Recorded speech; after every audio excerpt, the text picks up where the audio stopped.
Hello，大家好，欢迎回到米娅的塔罗频道。那我们今天呢要占卜的主题是断联、分手、伤害你的他，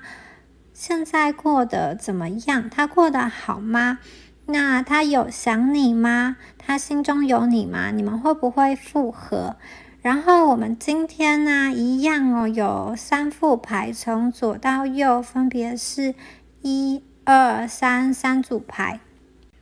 那大家可以闭上眼睛，找一个安静的地方，然后好好的感应一下，你觉得哪一组牌比较符合你的能量，或者是你会比较有感觉。那我们今天也有3个提示物，分别是金鱼、小鸡跟小狗，大家也可以看这个提示物来做选择哦。那选好了之后呢，你们就可以按下暂停键，利用下方的时间轴去听听看你们选到的那组牌的一个解牌哦。好，我们接下来看一下第一组牌哦。那你们抽到的牌啊是 Free Spirit， 那这个是代表的是自由的灵魂哦。它的象征的动物是野狼。我觉得第一组牌的观众朋友，你们本身呢是蛮有自己的想法的，因为野狼它代表的是一个在森林中桀骜不驯，没有办法被驯服的一个自由的灵魂哦。那同时啊。狼对他们的伴侣非常的忠诚，也有很强烈的家庭观念，但他们也不会失去自我。所以我觉得你们本身呢，在感情上是忠诚的，而且你们也很重视家族的一个传统。同时啊，你们可能也是，就是你们有一些想法或者是洞见，其实你是可以给你身旁的伴侣作为支持的，因为在美洲原住民啊，其实一直都是狼为一个老师或者是探路者，那你们身上啊，其实是有这样子的特质的。同时我觉得很多人也许会对你们有一些误解，因为就像狼一样。狼它常常会被描述成是一个冷血无情的动物，但事实上呢，它是非常友善、合群而且聪慧的。重点是它是非常向往自由的，但是啊，他们又愿意为了这种感情、家庭，为了所爱的人，他去定下来。所以我觉得第一组牌的你们呢是。对感情上蛮有想法跟主见的人，然后你们也有保护自己跟保护家庭，甚至保护你伴侣的一个能力哦。而且你这种能力并不是说，就是用正面冲突的形式跟人家起冲突。你其实并不喜欢冲突，但是如果必要的话，你会不顾一切保护你自己跟你所爱的人。好，那这张牌大家也可以当做是一个验证牌哦。如果你觉得大致上有符合到你的情况的话，再往下听哦。我们接下来是它的部分哦。首先来看第一张牌哦。好，第一张牌是这个 Ace of Winter。那冬天呢，在韦特塔罗牌，它代表的是风象的星座，也就是说，你或他其中啊，有人可能有这个水瓶、天秤、双子座，不管是太阳或者是月亮星座，有这种风象星座的一个特征哦。那风象星座啊，他们通常比较理性，而且喜欢收集资讯哦。然后他们也就是对人感觉像是对朋友都是与人为善，然后也交友蛮广阔的。然后我觉得他们也是蛮注重礼仪的一群人，就是为了礼貌啊，他可以在一定的范围内跟就是没兴趣或者是讨厌的人相谈甚欢哦。就是他还是会维持这种基本的，就是社交的礼仪哦。那这张牌啊，它是冬天的第一张牌，它代表的是起始哦，有非常强的一个能量。那大家也知道，冬天呢，其实是一个非常寒冷的季节，而且在这个季节中呢，食物缺乏。然后这张牌呢，它结成一个非常尖锐的一个冰柱哦，然后它又是一张逆位的牌，所以我觉得啊，这个人呢，他目前呢，就是他跟你断联分手，就是做了一些事情之后啊。看起来啊，就是他本来是一个很理智的人，因为假设他是正位的话，他代表他是一个非常理智的人，而且很理智，想要对事情有一个掌握。但是他今天呈现的是一个逆位哦，我觉得这个人他目前内心是有一点感情的失控的。就是他并不是处在一个很能够理智判断的一个情况哦。那主要啊，就是因为出现了这个像剑一样的冰柱哦，切断了他的理智，让他没有办法好好的思考，同时感觉上就是处于一个压力的一个环境哦，因为冬天其实有代表的是战争跟冲突哦，也代表了沟通被切断。好，我们接下来看下一张牌哦。这张牌啊是 The Fairy Bride，是这个精灵的新娘哦。这张牌啊，大家从牌面上看起来就知道是一张非常甜美的牌哦。你啊，在他心中啊，其实有一个美好的形象，曾经哦，也许是你们刚认识的时候，也许是他对你的一个幻想。这个新娘啊，她有着一头金色的长发，然后还有蝴蝶的翅膀哦，非常的美丽，然后身段非常的曼妙哦。你所想的这一个人呐，你在他心中曾经是这么的美好，而且我觉得甚至有人呐，曾经你们是有过婚约、婚姻关系的，或者是这种长期的同居，就是类似说互许承诺的一个阶段哦。或者是他曾经有想过，就是要娶你。那这张牌啊，牌面上的意义是非常漂亮。这个新娘的旁边呢，它围绕着许多花嘛。那最主要的花有这种勿忘我啊，还有这个新娘玫瑰啊，然后另外一个就是麦朵。麦朵就是出现在 J.K. 罗琳哈利波特小说里面的那个爱哭鬼麦朵嘛，它其实是一朵花的一个名称哦。然后这三种花啊，其实都代表着永恒的爱，就是我爱你不变的心意，永恒的一个回忆，就是希望这一切是忠贞的，就是它还有一种就是希望给你幸福的感觉。我觉得他内心曾经是有这样想的，而且曾经对你的感觉是很好的。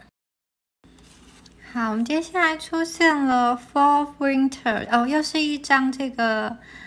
冬天的牌哦。那这是一张正位的这个冬天的这个 Winter Fall of Winter。那4这个数字啊，在塔罗牌里面，它代表的是一种稳定，一种停滞的感觉哦。那在这张牌里面呢，我觉得这个人他目前呢是处于一个就是想要保持距离，就是暂时停止，不论你们是争执或者是这种结婚，就是他曾经脑中有想过的这些话题，他通常他要全部都把它停掉哦，然后他想要独自的确认他真实的想法哦。那大家可以看到这张牌，他画的是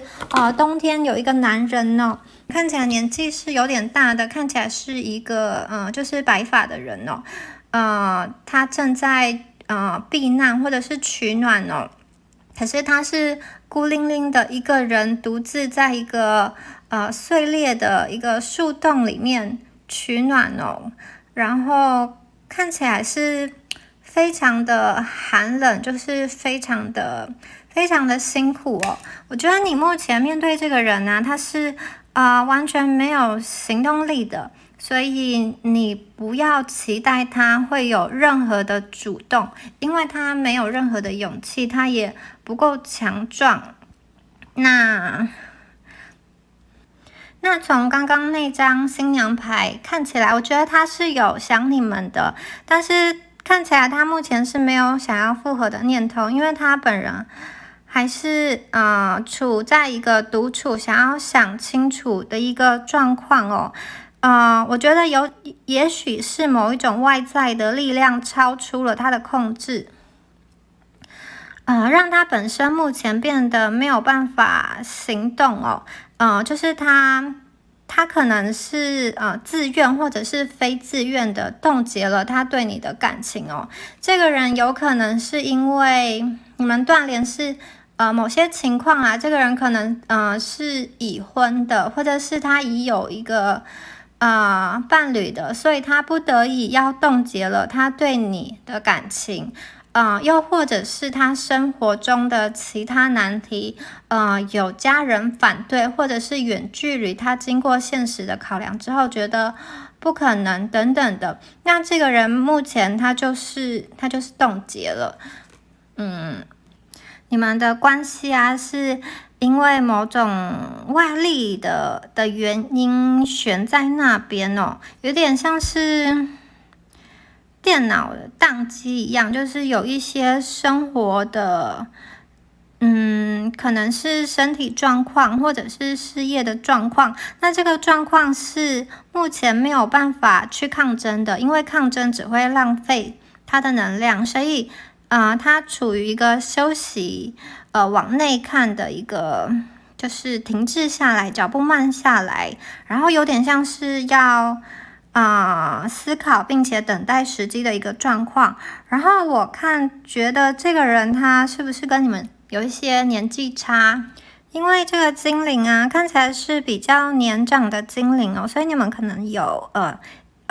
女大男小，或者是男大女小的这种情况哦，或者是你们的身份，或者是地位，或者是财富，或者是精力上是有一些差距的。下一张这个Four of Spring 哦，它是逆位的 Four of Spring 呢。这个春天呢，在韦特塔罗牌面代表的是权杖哦。权杖啊，它有火象星座的元素，也就是说有牡羊、狮子跟射手的一个元素哦。那表现在牌面上啊，它是一个像是想法乐观、个性直率、讨厌猜忌、真诚的一张牌哦。可是因为今天它是一张逆位的牌哦，所以我觉得目前呢，如果正位的话，它是蛮好的一张牌哦，它代表的是一个新的恋情结婚典礼哦。它画的是精灵很开心的正在庆祝，正在跳舞哦。可是因为它是逆位啊，逆位就有一点好像是单方面的对话，不是敞开的，就是这个人他目前对你不是敞开的。是一个很封闭的感觉哦。我觉得他对你是有戒心的，他是一个，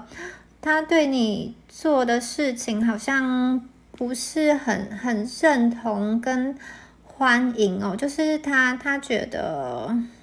他好像不想要被公开的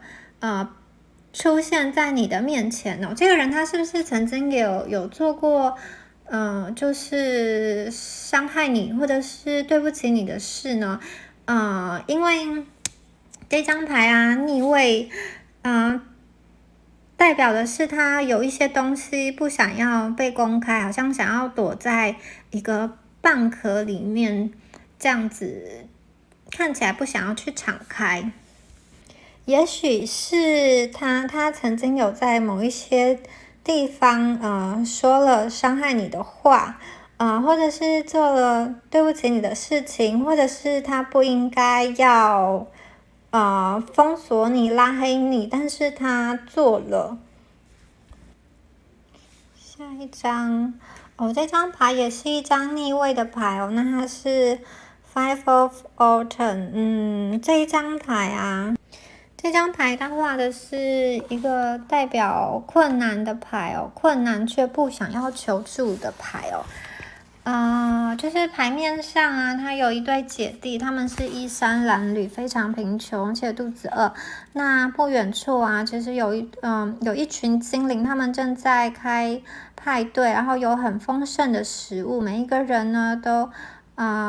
吃得非常的开心，而且很欢乐。那这个弟弟啊，他非常想要去加入他，因为他肚子很饿。可是姐姐基于自尊心啊，她压住了他的肩膀，告诉他不要去。他们非常的匮乏，可是不愿意求助。那这张牌它是一个逆位的牌，我觉得这个人他目前已经到了一个临界点哦，就是一个没有办法的这种想法到了临界点。刚刚有说过，他内心其实是有一点混乱，但是这个混乱跟疏离，好像让他失去了容身之处，所以他在冰天雪地中找了这个树洞去栖身哦。那这张牌啊，其实也有代表着一种混乱跟痛苦。它正位的意思啊，其实是有一种就是力求安全，停留在安全的一面哦，甚至是在新的方面，不愿意敞开哦，就是他可能只是因为自尊的关系，不愿意去求助，然后也没有能力去给。那因为是逆位啊，所以我觉得他也有可能代表是这个人呢，他觉得他过去付出了很多，那再要求太多的话，他会变成空虚的，就是荒芜的。下一张牌啊是 Nine of Summer 这张牌哦，这张牌啊可以看得出来，这个人啊非常渴望有一段美好的感情哦，想要有一个人跟他去享受人生哦，而且他是永远的这种永远的在一起哦，这种感情哦。那这张牌他画的是有一个精灵啊，在仲夏夜的晚上，他去追逐着萤火虫。这张牌啊，其实是一个很古典的一个许愿牌，一个愿望牌哦。因为他追逐这个萤火虫，就是抓到一只萤火虫之后，他就可以去对它许愿，那他的愿望啊，其实就会实现哦。这张牌代表的是一个充满希望、乐观，特别是在这种情感跟关系方面的一个态度哦，一个乐观。那因为从牌面上来看呢，这个精灵它还没有抓到萤火虫，但是它是有这个期待在的，所以我觉得他心里面对你们的关系啊，好像还是有一种很梦幻的期待，就是不管现实的状况如何哦，就是也许这个期待是一种性的幻想之类的。那下一张牌啊是这个逆位的 Seven of Winter。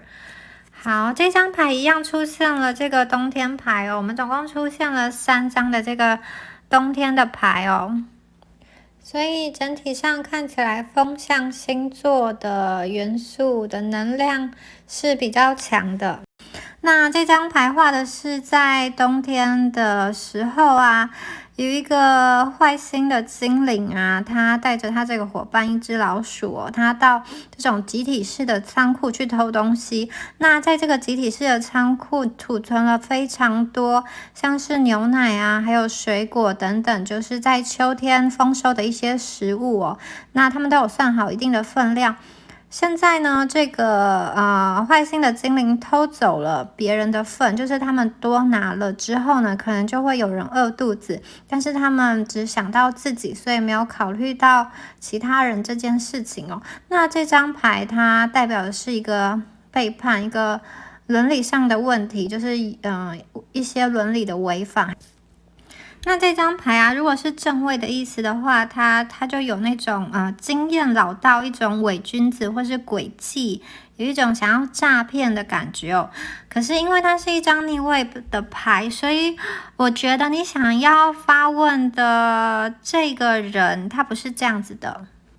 就是他做了一些违反伦理道德的事情的话，他其实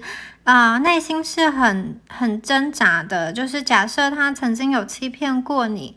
或者是刚刚有说过少部分一些人，可能这个人他是有婚约关系、有伴侣、有对象的，那你是误入了这个对象，或者是现在你们之间是有第三者，或是现在一个三角恋这种分手之后断联的一个情况哦。那我觉得他做了这些事情的时候，他不是毫无愧疚感哦，他是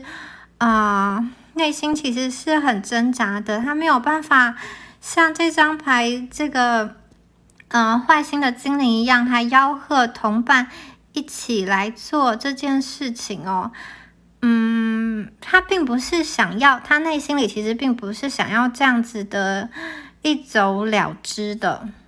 假设这个人呢，他曾经对你冷暴力，或者是封锁你、拉黑你，因为这边出现了很多冬天的牌哦，就是感觉上他可能会有对你一些冷暴力，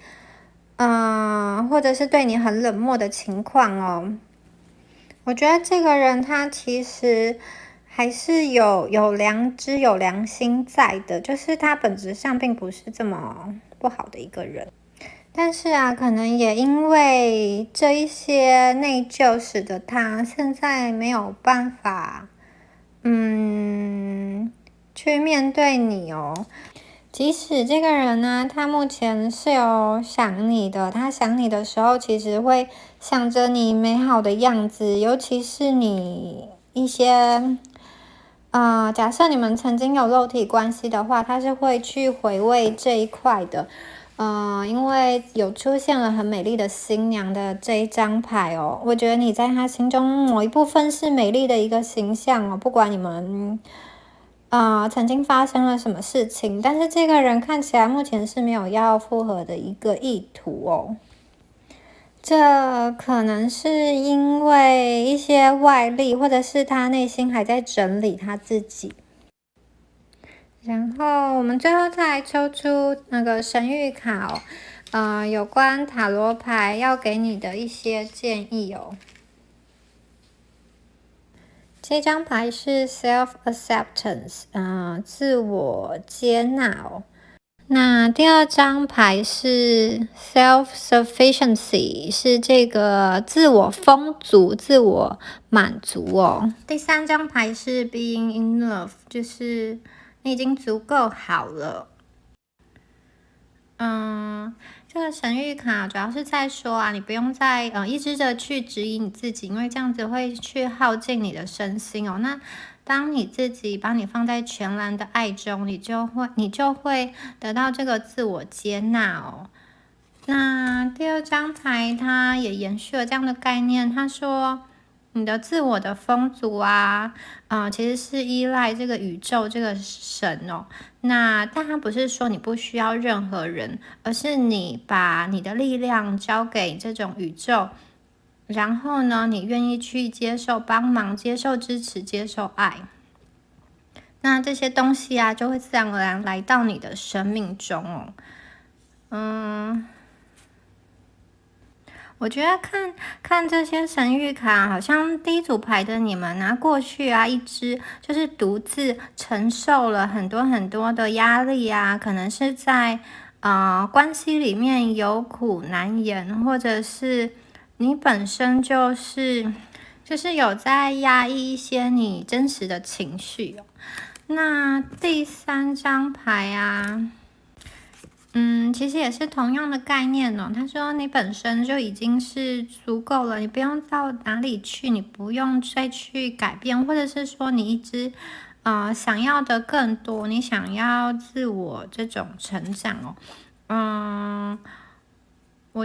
我觉得好像选到第一组牌的观众朋友，你们是不是过去有蛮多就是你自己觉得你想要改进或者是不足的地方，也许是在身材，也许是在外貌，也许是在一些应对，或者是你的专业上哦。好像曾经这个人在关系里面让你感到不是这么安全，然后你可能也觉得会要为了他去改变自己的一些东西哦。当然，如果你的改变呢，是用一种就是自我肯定跟自我接纳的方式去想要让自己变好，那其实就像牌卡建议给你的是很不错的。但是假设你今天是用一种自我厌恶、自我否定这种负面的方式来做自我的激励，虽然呢都可以达到相同的成果，也许都是变瘦、变美，或者是取得某一项专业啊考试获得了资格，可是长久下来呢，可能会对你的身心灵造成不堪的负荷，进而也影响到你未来的这样子的关系哦。那要做到自我丰足、自我接纳，其实要知道的是爱自己，其中一个重点就是要接纳自己的不足，或者是也许是不被自己所爱，也许是不被对方所爱的那个部分哦。当然，如果你觉得接纳并不是说你就不需要调整或者是改变，可是这个调整在改变啊，是建立在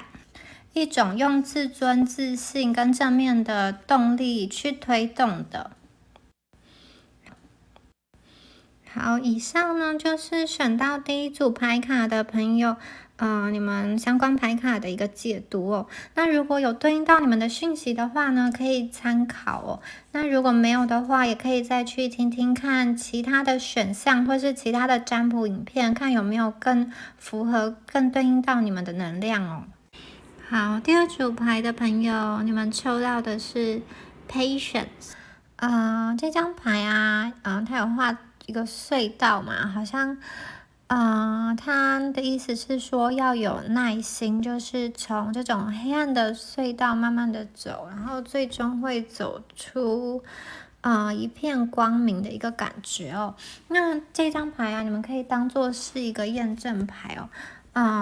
我觉得这组牌的朋友啊，你们好像很习惯跟这个世界保持一个距离，然后会默默的观察周遭的人事物。尤其是你到了一个新的环境之后，你可能会先去观察每一个人他们的个性，然后你再去决定你要用什么方式去跟他们互动哦。就是你跟这个世界啊，其实是有一个距离的。那这可能是你们本性使然，那也有一部分的朋友，你们是因为原生家庭或者是后天的成长环境的一个养成哦。那我觉得这一组牌的朋友，就是你们的生命中会有一个追寻，这个追寻就是一种无条件包容的爱。感觉上你们会很羡慕那种就是从小啊就身边充满着很多很多爱的那种人，就是有很多人爱他，不管他怎么发脾气啊，或者是怎么任性啊，他身边都还是有人会去支持他，会去爱他。那你们的话呢，感觉上其实周遭的人是蛮喜欢你们的，因为你们是蛮成熟懂事的一群，然后你们蛮在乎别人的感受，就是在处事的时候都会特别留意，不要给别人带来麻烦。那同时啊，你们有的时候会蛮委屈自己的，就是别人的一个眼神啊，或者是一句话，你都会拿来反复的一直揣摩，就是想说自己是不是哪里没有做好。那就算是别人的错啊，你也会忍着，就是你不会肆无忌惮的发脾气哦，因为你很怕，就是你肆无忌惮的发脾气，很任性之后啊，你身边的人所留下爱你的人都会离开。那尤其是在感情中，你们一直有这样子的不安全感，所以感觉上你们是蛮努力的，想要成为一个好伴侣哦。那同时啊，你们也是很倔强的一群人哦。就是今天啊，假设你的伴侣爱上别人，或者是他离开了，你们是不会那种一哭二闹三上吊这种方式哦。你可能也不会多做挽留，或者是就是哭着求他回来。那哪怕你内心啊其实是山崩地裂，是非常非常的心痛的，但你也不会去苦苦的哀求他回来哦。那我觉得第二组牌的朋友们，某部分的你们呢，其实是活得蛮辛苦的。好，那如果你觉得这张牌的描述跟你的情况是大概有60-70是吻合的，那你就可以继续往下听哦，因为这一组牌可能就是你的牌哦。好，我们再来抽出其他的牌哦。好，这张牌是 Queen of Summer， 这张牌呢是夏天的皇后。那夏天呢，在韦特塔罗牌里面对应到的是圣杯，也就是说含有水象星座的元素，包含了巨蟹、天蝎跟双鱼哦，都是柔情似水的一个星座哦。好，那它们代表的是心灵层面这种情感层面的牌哦。那这一张夏天的皇后啊，我觉得你们在他眼中啊是非常温柔而且成熟懂事的，你们是会去照顾别人的，像这个夏天的皇后一样啊，她常常去关怀她的子民，常常去关怀她的伴侣，而且她是一个非常乐于付出，然后给别人带来爱与希望的一个女性哦。那我觉得这也就是你们在她心中的一个样子哦。这张牌啊，它上面有出现了这个紫色的甜紫罗兰的花，那紫罗兰的花语是永恒的美跟爱哦。我觉得你们抽到第二组牌的，你们外表应该是还蛮不错的，不管是男生女生啊，都应该是有一定的颜值的，至少在他的眼中是这样子认为的。那紫罗兰它同时也代表的是一种美德的意思，就是有一种谦虚的感觉哦。感觉上这组牌的朋友，你们行事是蛮低调不张狂的。那你们具有很好的直觉力跟抚慰人心的一个特质哦。同时你们在人际关系上其实是充满的敏锐度的。那我觉得假设你今天要发问的对象是你的一个旧情人，或者是你们曾经有过一段很好的关系的话，我觉得当初啊，这个人可能是花了一些心力来打动你的，因为你们并不是这么容易去敞开你的心扉的。可能你们之间呢是经过一段时间的共识，或者是假设你们是网恋的话呢，也是经过一段时间的聊天，然后你的心防才慢慢的卸下来，慢慢的被打动。你们在感情上并不是属于非常冲动的一群。那从这一张牌看起来，我觉得你们要发问的这个对象啊，对你们的印象啊，就是你过去给他的这个印象其实是蛮好的，是一个算是温柔体贴，然后又优雅的一个形象哦。好，第二张牌是 The Burning Oak，是燃烧中的一个橡树哦。那这张牌可以对应到韦特塔罗牌里面的高塔的意思。那他画的是说本来啊，这个可以存活几千年的橡树，这个精灵们赖以为生的橡树，在某一天晚上突然之间来了一个闪电，然后把这个橡树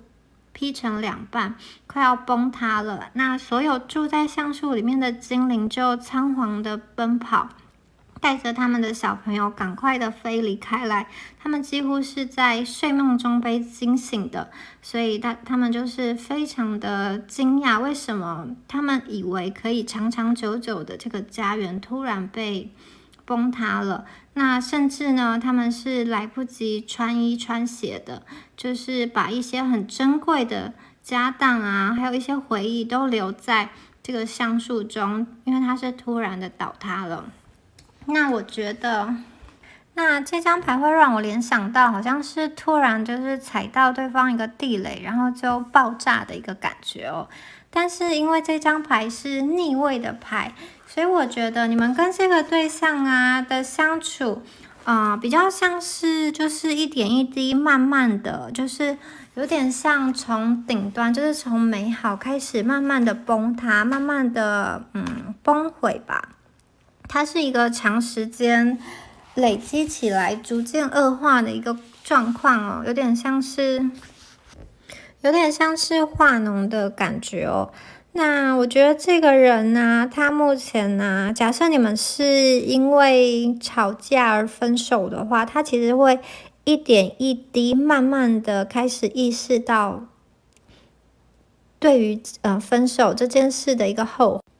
他可能每一次啊回想起来，就是有关于你们的事情啊，都会感觉到很沮丧。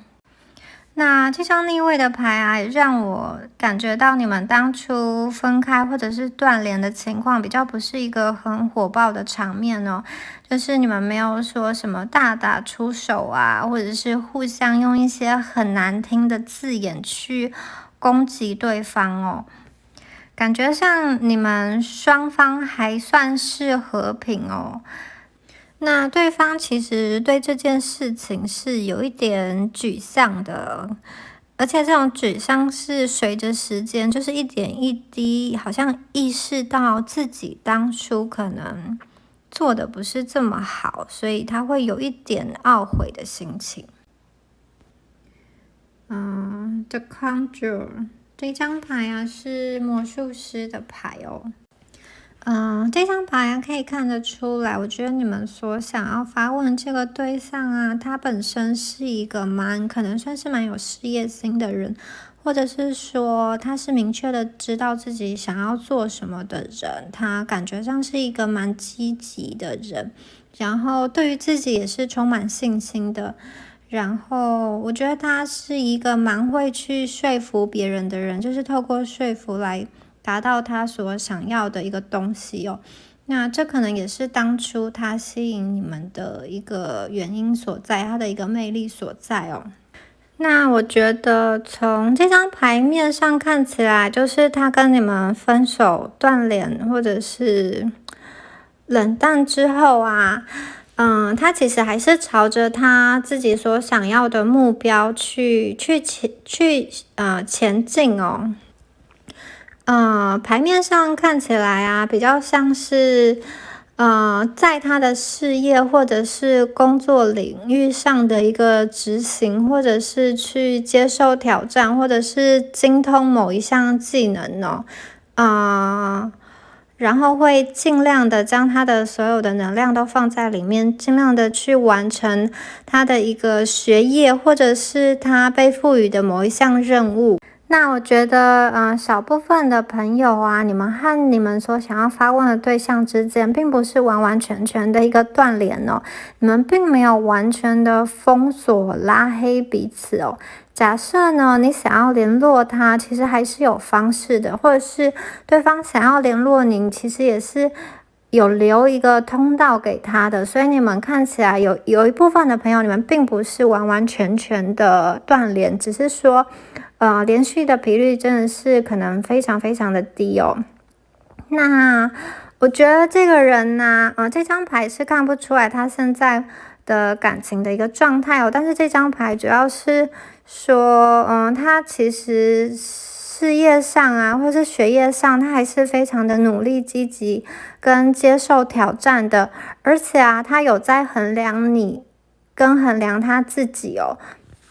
感觉上他有在看你们是不是也就是好好的在走这个人生的道路，还是你现在是一个比较停滞跟一蹶不振的一个状态哦。他其实是有在默默的去观察你们。好，下一张牌是悬吊的精灵，那我觉得这张牌啊就比较偏向感情层面的牌哦。那他目前这个感情的心理层面呢，我觉得很像就是这个神调的精灵一样。大家可以看到这张牌啊，它画的是一个罂粟花，罂粟花上面结了一张蜘蛛网。那这个精灵啊，就不小心被缠到这个蜘蛛网上，所以它是一个头下脚上的一个方式，这个倒吊的一个方式哦。那他这个精灵，他试着要去挣脱，可是当他一挣脱的时候，这个罂粟花就发出了非常迷人诱人的香气，迷惑了他的意识，所以他某方面就屈服了，有点像是放弃抵抗哦。那我觉得这张牌看得出来，他曾经被一个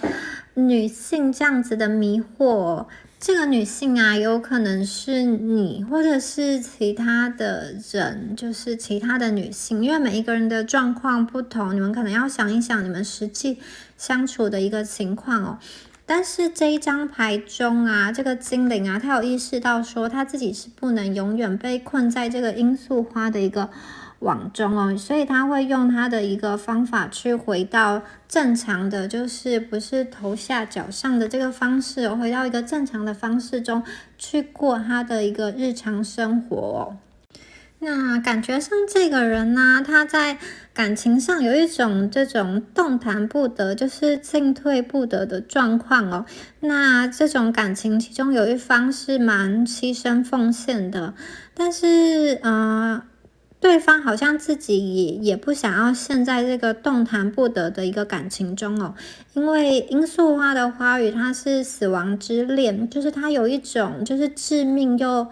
美丽的一种爱情，有点像是不顾一切的爱。可是你所想要问的这个人呢，他本身其实也有一定的理性在，所以曾经他被这个女性所迷惑了。他在感情上陷入了一个危机，但是他知道他必须要做一个转变，不然他在感情上就会好像是处在用了一个错误的态度，还有处在一个错误的位置。那不管怎么样，就是他觉得可能是他跟你过去的一个相处，就是一种相处到后来，他可能觉得这是一种死期，或者是动不了的一个状况哦。那这个状况好像又是双方一点一滴累积起来的，就是感觉上也不是你这一边的问题哦，就是双方一点一滴在相处的时候造成了这样子的结果。然后看得出来啊，这个人呢，他是想要做出一个改变的，就是他想要去比较像是想要把他的这种精力拿回来，放在他自己所想要前进的这个目标上。但是啊，当他回到这个日常生活中，就是不再陷入这个网中的时候，他内心其实又会时时刻刻的挂念跟想念那个曾经让他迷惑的这个罂粟花哦，就好像他的种子已经被种在他的心中哦。下一张牌出现了 Eight of Summer， 那我们这边呢又出现了 Summer， 对应到的就是圣杯，又再一次含有这个水象星座的元素，也就是双鱼、巨蟹跟天蝎。那这边出现的数字8啊，它在塔罗牌里面呢，其实是暗示着要前往下一个阶段，就是有一种要更上一层楼，或者是往下一个阶段迈进，到了新天地，去开创一个新天地的意思。那 Eight of Summer 这张牌啊，它画的是一个精灵啊，它有点垂头丧气的带着一个它仅有的一个小包袱，就这样子离开了它原本居住的地方。这个精灵啊，它原本居住在一个鸟语花香、绿草如茵的一个家园哦，但是啊，它家园的这条小溪啊，不知不觉渐渐的就干枯了，因此啊，已经没有办法再支撑他们的生活了，所以他就很孤单的一个人，带着这个包袱，走在干枯的河床上，他必须要另觅一个适合居住的地方哦。那这张牌啊，其实刚刚就跟那个逆位的高塔，就是逆位的这个燃烧的橡树这张牌啊，其实是很像的。它讲的都是一些根基慢慢的被摧毁，所以不得不要离开，有一种被迫离开、被迫转变的一个感觉哦。那我觉得你们目前面对的这个人呢，他正处于一种要对某件难以割舍的事物做告别的一个困难的阶段哦。那有一部分的朋友，他们可能是要跟你说再见，然后去走他自己想要走的路，或者是他的一个梦想。那因为这样子的难以割舍，让他觉得心情非常的沉重。那有一部分的朋友，如果你们的关系是那种还在萌芽的阶段，关系是刚开始没有进展很深的话，那我觉得这个人呢，他可能是心还系在其他的地方，那他正试图要脱开这种旧有的连结，想要跟你亲近一点，所以可能在这之中呢，会产生一种忽冷忽热，自己也搞不清楚应该怎么办的情况，所以可能会跟你做一个断联哦。那这张牌啊，有给我一个感觉，就是它是一个到达巅峰之后慢慢下降的一个状况，所以你们跟这个人过去可能有一段时间是蛮不错的，甚至有一些人，你所想要问的这个人，你们曾经是有过婚约关系，有到达一个很美好的一个情况哦。那从这个巅峰开始，慢慢的下降。那因为这是大众占卜，每一个人的状况很多，所以我还有看到一种是这张牌啊，可能指的是这一个人，你们要发问这个人，他目前呢在工作，在他的学业上是有面临一些困难，那这个困难要让他被迫进行一些转变，这可能是他过去的一个计划。失败了，或者是需要进行调整，也可能是因为组织改组，他必须要重新去学新的技能或者是任务，就是有一种要再次想办法挑战的一个意思哦。所以在心态上，他必须要强迫自己打起精神，并且进行一个备战。Ten of Winter， 我们出现了这个冬天的牌。那冬天呢，它代表的是风象星座的一个元素哦，所以可能有水瓶、天秤或者是双子这样子的一个性格，在你们两个其中之一。那这张牌啊，它代表的是一个自然的结束，从牌面上看起来看不出来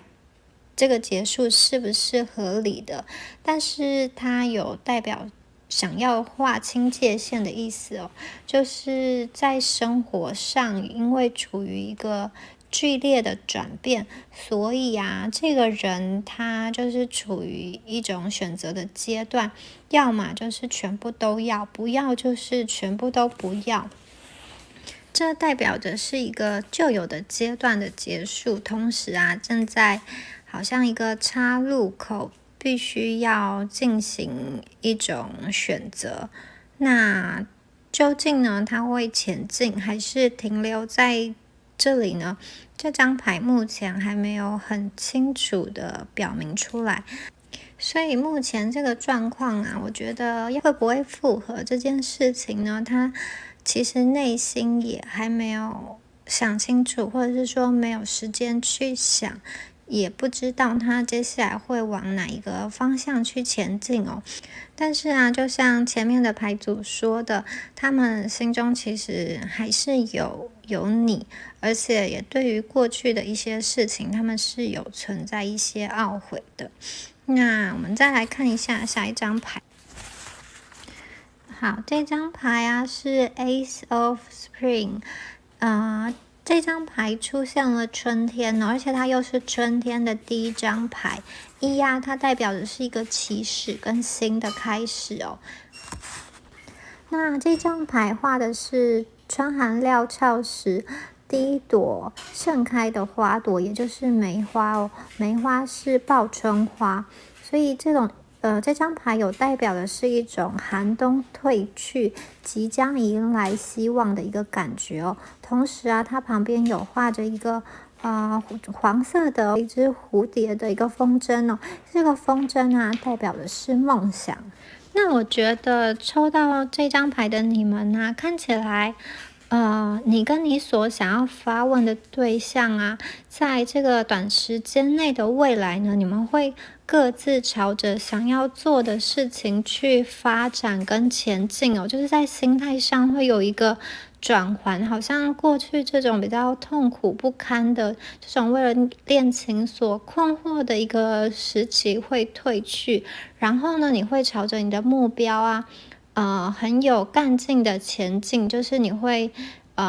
遇到一些机会，然后这个机会啊会让你勇于接受挑战，会让你在你的梦想或者是目标或者是兴趣上会注入非常多的活力。那同时啊，对方也有这种积极向上，就是展开新的挑战，对他的前程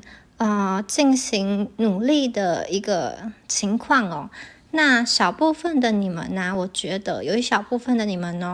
哦，假设你们过去啊，在交往的时候，或者是你们可能是有婚姻关系的时候，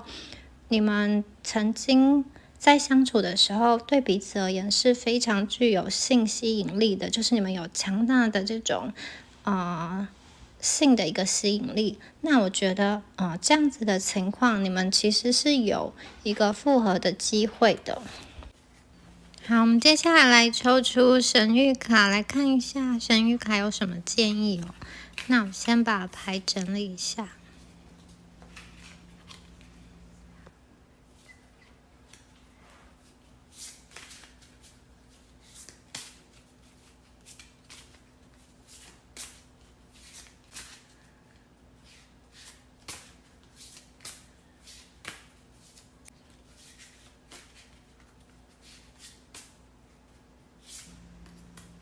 2张。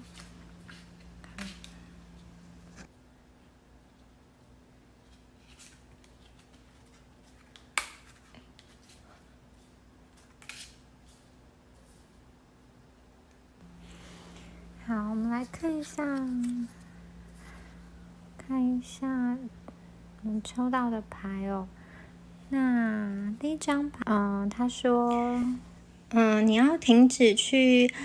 利用这个宇宙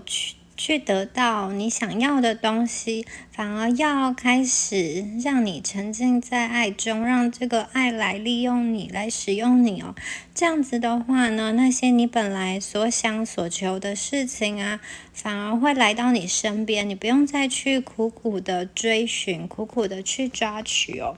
也就是说，你过去可能汲汲营营在某一些事情上，然后你不断的呼求，希望这个宇宙可以给你回应哦。但是它反而是说，你要让你自己被这个爱使用。当你本身就是爱，充满爱的时候呢，本来你所想要的那些东西，自然而然会来到哦。第二张牌是 solitude， 是孤独的意思哦。还是说，当你去拥抱你自己这个内在的神圣的孤独的时候，对的人就会在对的时间出现哦，就是恰如其分的出现在这个人生中的时程表中，你不用特别的去追逐或者是去强求哦。觉得这组牌的朋友啊，看起来你们是不是有一些人过去会因为寂寞而去谈一场，其实对于身心都不是很有益的感情，或者是你会为了寂寞留在一段已经不是这么好的关系中，你可能会因为怕孤单去做一些委曲求全的事情哦。那这张牌还有提醒你，你内在这个孤单是非常的神圣的，你要去拥抱它。好，下一张牌哦，这张牌是 Spaciousness， 这张牌讲的是断舍离哦。他说哪一些是我不再需要呢？包含那些我不再需要的人事物，那些会将我和我的本质脱离得越来越远的事情。那告诉我哪一些是可以让我充满热情跟喜悦的。然后最后一张牌哦。Striving 这张牌是说啊，最终利用自尊心去推动，想要让事情变得更好、更努力的这种积极的，这种自尊啊，会慢慢的淡去、退去，取而代之的是一种放松的、可以信任的、敞开的，在这种顺流之中的流动哦。那我觉得这张牌它要讲的是一种臣服哦。当你臣服在这种顺流之中的时候，你就不用很努力、很小心翼翼、很战战兢兢的，好像随时处于一个备战的状态去努力达成你想要达成的事情，反而这些事情可以比较轻易的去被推动。好，以上呢就是第二组的读牌哦。那如果你们觉得有符合到你们的能量的话，就可以参考。那如果你觉得比较不符合的话，也可以再去听听看其他的选项哦。因为每一个人的状况很多，有可能你的这个状况它是分别有对应到其中2组的某一些部分哦，所以你可以再去听听看其他的选项，或者是其他的占卜影片哦。那就祝福你们咯。好，接下来我们再看到选到第3组牌的观众朋友，你们抽到的牌是 passion， 是热情的意思哦。那这张牌啊，大家可以看到它有画着一个女人，后面有这种五光十色的一个火花哦。然后这张牌代表的动物是狮子，那这个让我想到的是，就是少年派的这个奇幻旅程里面有少年跟老虎嘛，那其中啊，这个老虎就是被比喻为心中所害怕的事情。那这张牌里面这个女性，这个女生哦，她可以用她的热情来降服、来制服这个老虎，就是在他的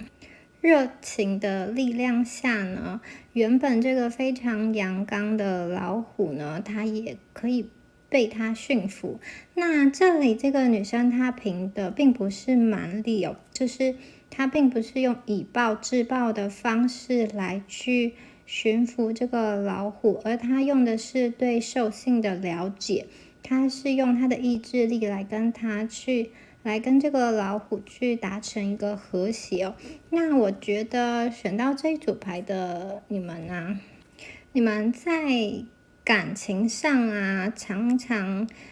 也具有这种特质哦。当你很喜欢一个人的时候，你会运用你自己的特质，像是运用柔性的力量，用比较温柔的一面来去驯服你的另外一半，而且啊，这种力量并不是很低迷的，或者是很畏缩的，这是一个非常具有自信、散发出自信光芒的一个女性哦。同时，这种温和中又有一种威严，让这个狮子可以降服。那我觉得这组牌的朋友，你们在感情上啊，有点像是有时候啦，很像是就是马戏团里面的驯兽师。也许你遇到这个另外一半，他一开始并不是这么知道你的点，或者是不知道怎么跟你沟通，但是你会用你的方法，慢慢的去，用你的耐心，慢慢的去，有点像驯服他，去教导他。那你们的内在啊，其实是很坚定的，而且是充满热情的。如果你喜欢上一个人，然后你确定这个人是你要的话，你会想尽办法用你的热情来得到他哦。那这个不管是主动的去追求，或者是默默的对他好，或者是做球给他，或者是暗示他什么，你会用你的方法去，会用你的热情去感动他，或者是说运用在这个爱上面。那这组牌的朋友，感觉上你们也是那个，就是生活中会给自己找一些事情做的人哦。你们可能不太喜欢太安逸、太无所事事，或者是一成不变的这种生活。那大家可以把它当做是一个验证牌哦。如果这其中啊有跟你有60%-70%，你觉得有说到你的状况的话，那你可以继续听下去，因为这组牌可能就是有对应到你的能量。那如果没有的话呢，你可以去听听看其他的选项或是其他的占卜哦。好，我们接下来再看下一张牌。这张牌是 Magistrate， 是正义牌哦。它讲的是地方法官。那地方法官是用来在精灵世界中，他们是用知识，用他们的专业知识来解决不公平的事情的人哦。他是依照法律来做决定，他不会用他的一些情绪啊，或者是心血来潮来改变他的决定，或者是作为判断哦。那他坐在一个石头上沉思哦，这个地方穿着法袍的法官，他坐在石头上沉思，然后就是他身旁啊有一些古代的卷轴，这个卷轴其实是记载着一些精灵世界的法条跟法规。那大家可以注意一下这张牌啊，它有出现了一个植物，它叫做金光菊。金光菊呢，它的花语啊，就是代表着公平跟正义，因为它们很像向日葵一样，都会向着太阳的方向，所以有代表着刚正不阿、公平正义的一个美好的品性。那这张牌呢，它代表的是不受到情感操弄，能够客观的看清楚原因跟结果，并且公正的判断。那我觉得抽中这张牌的你们啊，看起来哦，就是你的发问对象他比起感情，他更想要以事实为优先。假设你们过去啊相处的时候，就是谁曾经遭受过不合理的对待，或者是谁曾经有做过亏心事，他其实会在脑海中就是去回想，并且就连一些微小的谎言也不会放过。然后他好像想要把这些东西梳理，因为他想要把一些条理不分明的事情把它整理出来，整理成他觉得是他可以接受的一个逻辑或者是一个说法哦。感觉上他这个时候啊，会有一点态度上会有一点冷酷跟保留。那也许啊，他会需要一些时间来做出一个判断，他会需要一些时间来弄清楚他究竟想要的是什么。那从这张牌啊也看得出来，我觉得你们这组牌比较像是两个人是处于一个比较对等的状况哦。也许啊你们在条件上各方面是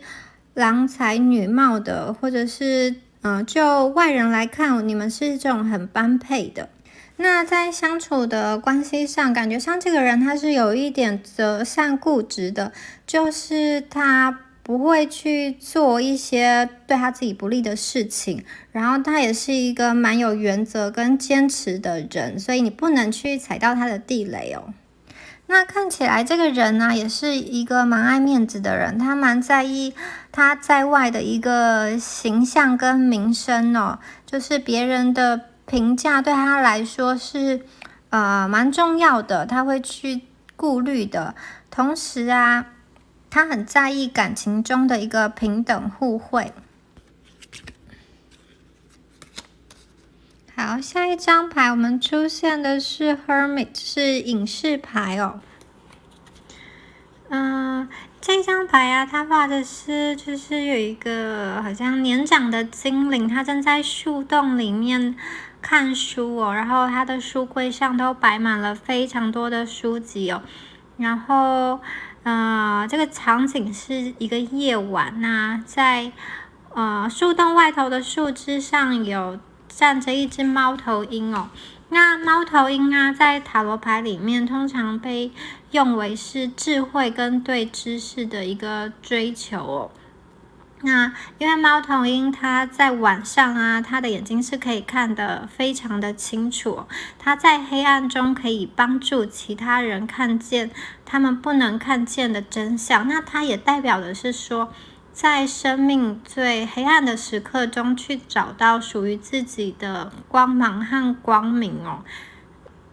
那隐士这张牌啊，它有代表的是一个长久、常年埋藏在心中的一种感情哦。那它也可能指的是一个比较年长的一个对象哦。那大家可以看一下，就是第一张这个地方法官跟第二张隐士这一张牌哦。其实两者啊，他们都是在沉思，而且他们的角度都是这样低着头，所以其实是非常非常相似的。就是这两个这个法官跟隐士啊，他们看起来都在深深的思索，在寻找他们所认为的一个真理哦。那我觉得你们面对的这个人呢，他好像有一点固执。这个固执呢，就是他会蛮择善固执，就是他认为是对的事情，可能就是某一方面有一点死脑筋哦，就是他很坚持他自己的想法。然后他们有在想你吗？我觉得与其说这个想啊，并不是。他们的想并不是那种就是思念啊，那种就是比较情感层面的去想，我觉得他们想的反而是这段关系的一个利弊得失，还有就是怎么样是正确的，或是怎么样是他觉得比较好、比较对的一个方式哦，因为这是他们重视的一个原则跟定位哦，感觉上他们的情感是被压抑在内心深处的，他们并不是一个非常情绪奔放的人我觉得你面对的人反而是一个某一方面而言是比较成熟跟谨慎特别是在现在这个时刻哦，就是他想要比较成熟跟谨慎，或者是他认为有一些事情呢，他要想清楚，为自己去澄清哦。所以就是在这个时刻，他要去思考，而且他要做出他认为是对他他觉得这个决定是比较好的一个决定哦。所以我觉得他们的想你的那种想，比较不是那种充满关怀、充满思念那种浓情蜜意的想哦。他的想比较像是他会去检视你们的比如说对同一件事情不同的想法，然后他的立场是什么？那通常他比较认为他是对的。然后他会认为，你跟他有哪一些地方可能，你没有去遵照这个他认为他是对的一个准则哦。然后还有就是这段关系啊，在他人生中的一些利弊得失一个位置，他会去做这些的思考哦。然后那我觉得在他们眼里啊，你们其实应该是精神上可以去交流的对象，就是某一方面你们是可能是蛮知性的，跟他在某些经验层面是可以交流、可以商量的一个对象哦。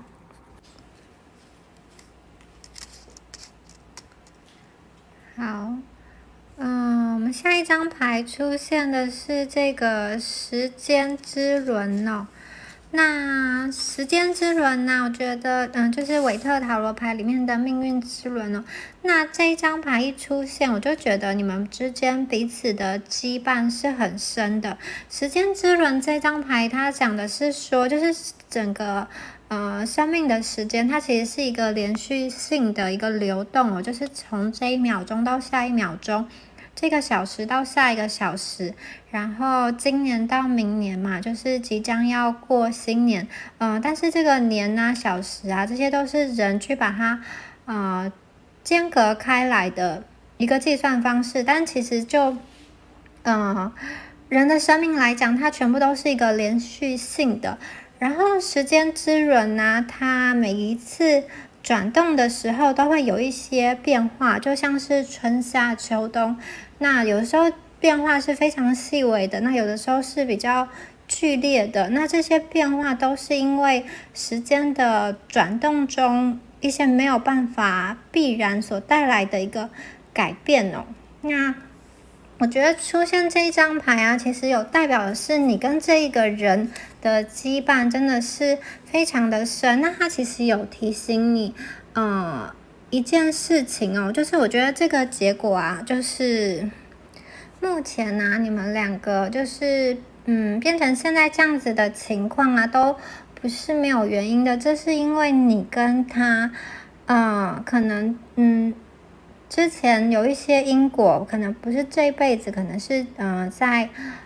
前世的这种记忆中所共同造成的一个因果。那这个东西啊，都是你们两个共同造成、共同推动的，而且看起来你们在这样子的关系中，好像有被一些更高的力量在牵引着，就是你们两个并不完全是按照自由的意志再去行动，就是好像某一些时刻会有一些外力的因素让你的想法或是他的想法就纠结在某一个点上走不出来。那就好的方面来讲呢，就是你就是他的命运，他也就是你的一个命运哦。那这张牌出现的结果其实有两种哦，一种就是他要告诉你说，不管就是凡事都会改变，就是如果你们之前曾经是有过非常美好的一段关系，就是到达了顶峰，可能你们已经是有过一段很深刻的，像是婚约、婚姻关系这样子。它其实有一方面代表的是说，任何事情都没有，就是它不是没有尽头的永恒，任何事情都会改变的，就是这个是没有办法避免的事情哦。那就另外一部分的朋友来讲，假设你们不是就是之前关系还没有到达一个就是顶峰，有点像这个圆圈，它还没有转完，你们可能就是还在认识，或者是你们认识了很长一段时间，可是关系一直都没有很被推展。那或者是你们在一个暧昧的阶段，那我觉得这张牌啊就有代表的是一种再续前缘的感觉哦，而且再续前缘之后呢，你们可能就会发展的蛮快的。一旦对方确定了，就是他本来是一个隐士或者是一个就像法官一样，他正在沉思。那一旦对方确定了这件事，他思考完之后，他衡量利弊得失之后，确定你是他要的之后呢，他会跟你复联，然后你们会发展的很快。有一种状况是这样子的，那不管是哪一种状况呢，今天我觉得这一组牌的朋友，你跟你们要发问的对象其实都是羁绊的非常深的，就算就是这个人不管他最后你们有没有结果，有没有在一起，他内心其实永远都会保留一部分给你。好，我们下一张牌出现的是这个世界牌哦。那世界牌是编号是21，它是大牌中的最后一张牌，是一张能量很强的牌哦。其实第三组的朋友，你们目前出现的牌都是大牌，都是能量很强的牌哦。那世界这一张牌啊，它是塔罗牌里面算是很好的一张牌哦，它代表着你已经达成了一个目标，就是代表着这个人呢，你跟他在生命中有一些事情是已经完成了，就是完成了一些重要的事情，在生命中一个重要的阶段哦。那这个世界牌它有一种就是回归一个整体的感觉哦，有点像是在关系里面呢，回到最初你们刚刚认识的时候，刚刚认识的那个地方，你跟他也许是透过社交平台，或者也许你们是透过一些共同的朋友的场合去认识的。那或者你们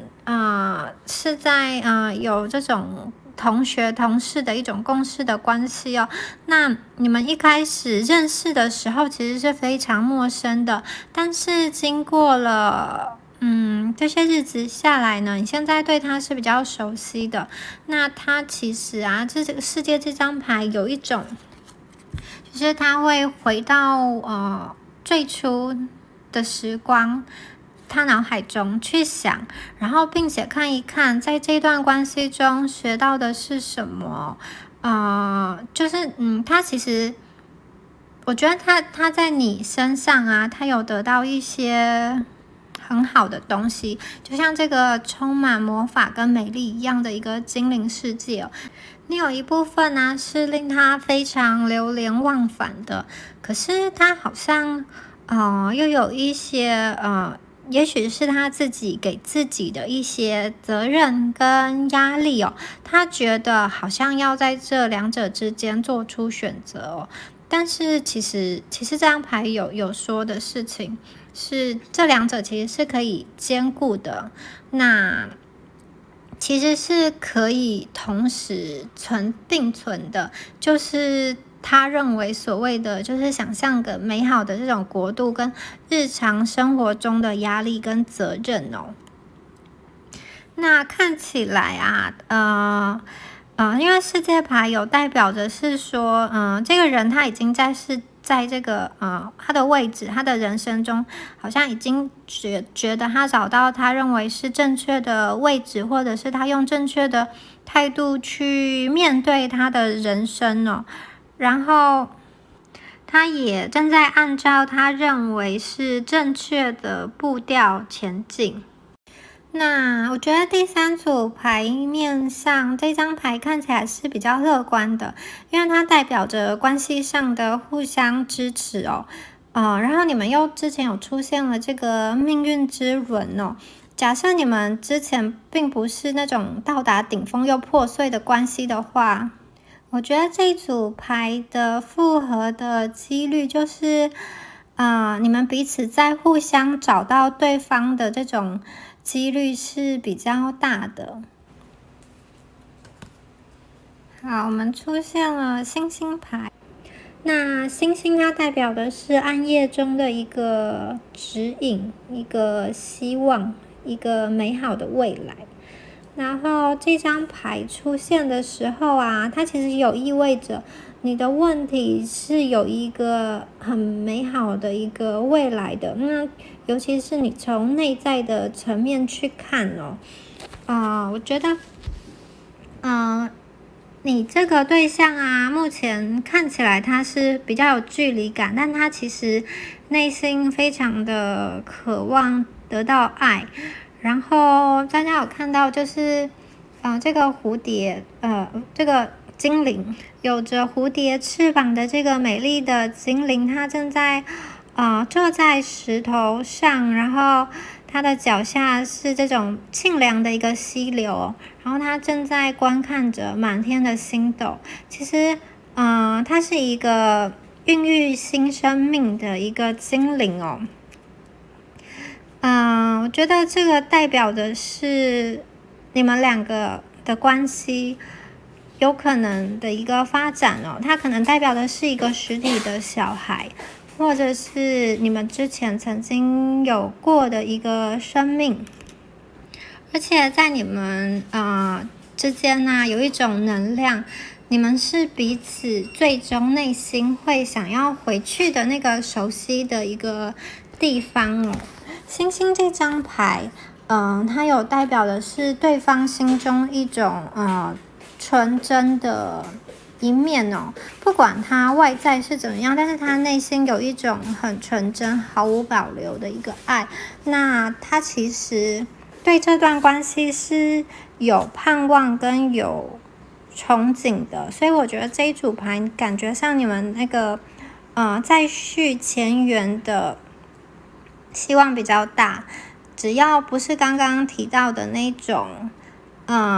曾经到达顶峰后来破裂的这种情况。但是呢，就算是这种情况，这个人也是对你内心是有一种好像远远的看着你的这种感觉哦。那我觉得大部分的抽到这组牌的朋友，你们要发问的对象其实对关系的未来，就是他还是会心底还是会期望他的未来是有你的，他可以去跟你分享这个未来的，然后他是有信心的，可是这个信心目前就看起来好像是很微小，然后很散落，很像散落在天空中的星星一样，是比较微小的光芒，然后他需要去把它凝聚起来，凝聚这个信心哦。好，最后一张牌是 Fortitude， 这个坚韧不拔的意思哦。我觉得这张牌其实有指出了这个人面对工作的一个学业工作的一个态度哦，同时他也有点出了你们关系如果要恢复的一个关键哦。这张牌啊，它是韦特塔罗牌的一个力量牌哦。然后他画的是一个养蜂人跟蜜蜂的一个故事哦。那养蜂人他的天赋啊，其实就是去驯服蜜蜂、照顾蜜蜂，并且采集他们收集回来的一个蜜嘛。但这个是需要一个天赋跟技巧的，并不是每一个人都可以办到的。首先呢，这个养蜂人必须要跟蜜蜂建立一定的信任关系，然后他要懂得去喂养它们，去照顾它们。他一开始可能是非常害怕的，因为这个蜜蜂其实有可能会去伤害他的，但是他还是克服了他内心的这个害怕，他用他的勇气去投入。最后呢，他跟这个蜜蜂啊运作的非常好，蜜蜂可以稳定的去供应人类世界、供应精灵世界这个蜂蜜，然后他们透过他们的合作啊，产量越来越多。那这里面呢有出现一个就是红色的三叶草，红色的三叶草就是这张牌的一个代表的花朵，那它的花语就是繁荣的意思哦。它的意思是说，养蜂人跟蜜蜂啊互相合作，然后维持一个完美的运作和大自然和谐的运作之后呢，他们就会产出这些繁荣的一个成果。那这张牌其实我觉得很像是在关系中，它代表的是必须要互相的信任，而且需要这么一些勇气哦。尤其是你们之前曾经是假设关系是有经历过一些伤害或者是破碎的时候啊，在建立信任是又更加困难的，所以他需要一些勇气。就像这个养蜂人，如果他曾经被蜜蜂蛰伤过的话，有一些人可能就会这么放弃，这么退缩了。但是这个养蜂人他没有，他还是持续的运用他的天赋来做这一项工作哦。而且他是以一个比较和善跟照顾的方式来进行，他并没有因为蜜蜂可能会伤害他，他就那种以暴制暴，他并没有哦。然后从这一张牌我也看得出来，这个人呢，他可能目前有很多事情正在进行哦，就是除了关系之外，他还有很多努力想要奋斗的，也许他也想要在爱情跟理智跟责任之间取得一个健康的一个平衡哦。因为刚刚我们也有看到这个世界牌跟这种星星牌这2张牌，其实都有代表的是一个梦幻跟理想的一个爱情哦，就是它有一种好像要抉择的感觉，就是他没有办法同时营运一个很好的爱情，以及他很好的一个理智的好像日常的这种生活哦，他试着要去平衡，就是找到一个健康的平衡。那我觉得就你而言呢，你可能要想一想，就像我们开头说的那张牌这个女人去驯服这个狮子一样，你要如何去驯服它？因为这个人其实内在还是有热情，虽然他外表看起来像是这个隐士啊，像是这种法官，就是前2张牌出现的这么冷静，正在思考，他现在是这个模样，但是他内心还是有热情的。你要想一想他要怎么样去被点燃，你要怎么样比较如何去驯服他。好，那我们接下来再抽出神谕卡。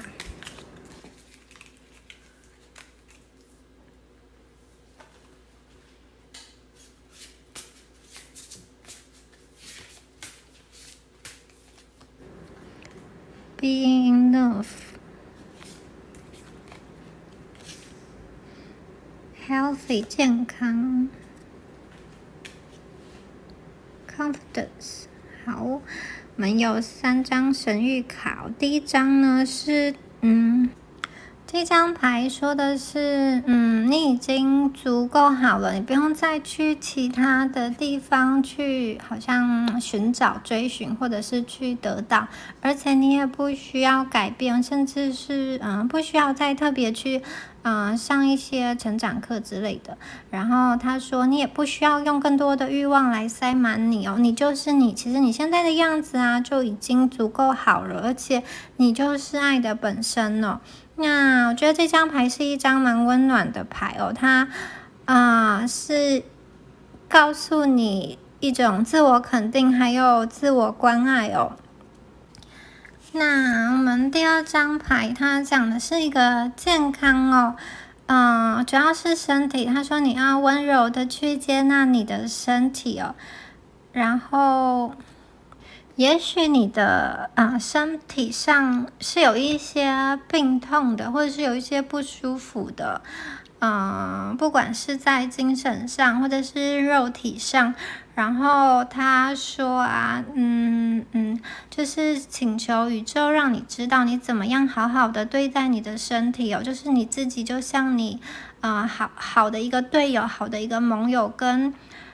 一个好的朋友一样，好好的去对待这个很神圣的身体，而且去接纳你的身体哦。好，最后一张牌它讲的是一个自信心哦。那这张牌说真正的自信和那种小我的虚张声势，就是为自己辩护的小我的那种勇敢是不一样的。你必须要让你自己内在有更大的一个空间哦。有了这个空间之后呢，你才能够握住更多的事情哦。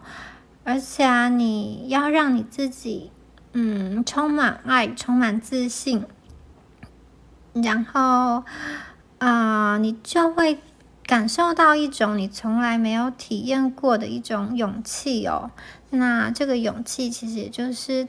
可以给你带来真正的一个自信心哦。那我觉得这里的自信心它讲的是一种建立底层的安全感，就是这种自信并不是来自于外在的优越感，这些闪闪发光的一些伟大成就哦。那它比较讲的是一个内在的一个精神支柱，基本上就是指你生而为人的一个自我认同感，就是你爱自己够不够多。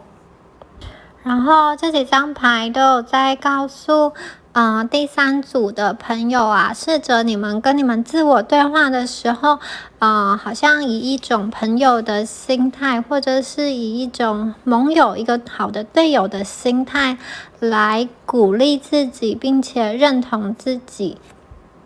即使是自己的一些缺点，或者是自己的不足，自己不喜欢自己的部分，你都可以用